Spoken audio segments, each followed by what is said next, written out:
Welcome to the 38th tutorial in Python. In this video, we're going to take a look at how you can organize your data in Python through Python dictionaries. Hello everyone, it's me Sairam and I'll be your host for today.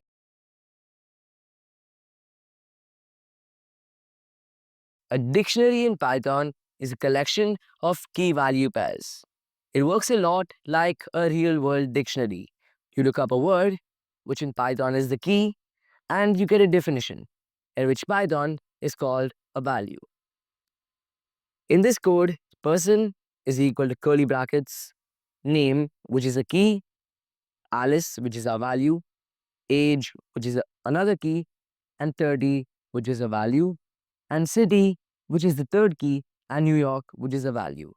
Here, name, age, and city are all keys, and the values are strings and numbers. This makes it super easy to store label data, much clearer than using list indexes.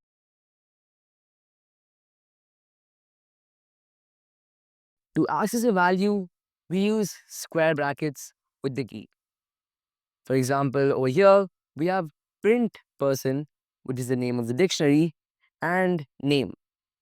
When we run it, as you can see, it prints Alice in the output. And to change a value, we're just going to reassign it. For example, over here, the age is equal to 30, but we want the person age to be 31. And then when we want to print the person's age, as you can see, it prints 31. Remember, any value you put, you have to keep it before some square brackets. And if you want to access any value, you have to first put the dictionary's name, then you have to put the square brackets and the value you want to access. You can add new key values pairs like this.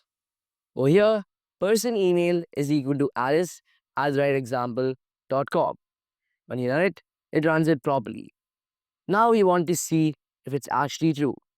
So you print person. When you run it, as you can see this time, email is added to their dictionary.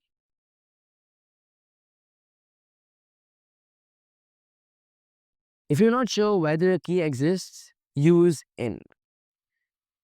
For example, over here, we have if email in person. If the key called email exists in person, print email is available. Over here, it prints nothing because email is not available. This helps avoid errors when accessing data. You can also use the .get to safely retrieve values. For example, over here, print person.get the key value phone and not found. When you run it, if they don't find phone, it is going to print not found.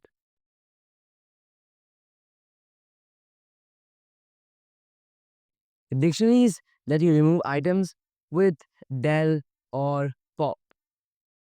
For example, over here, the del removes the key completely, while pop also gives you the value back, so you can save it or use it. So when we run this print person and run it, you can see it removes city completely, giving his name is Alice and age is 30.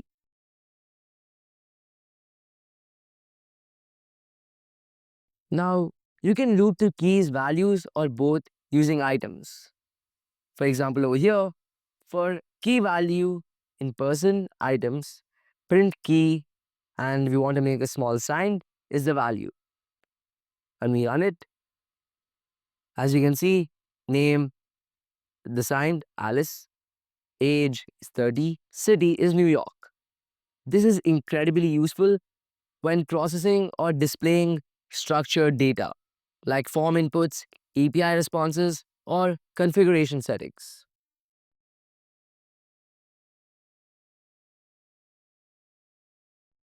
Let's say you're building a contact list.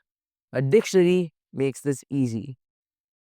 Over here in this code, this key is the person's name and the value is their email.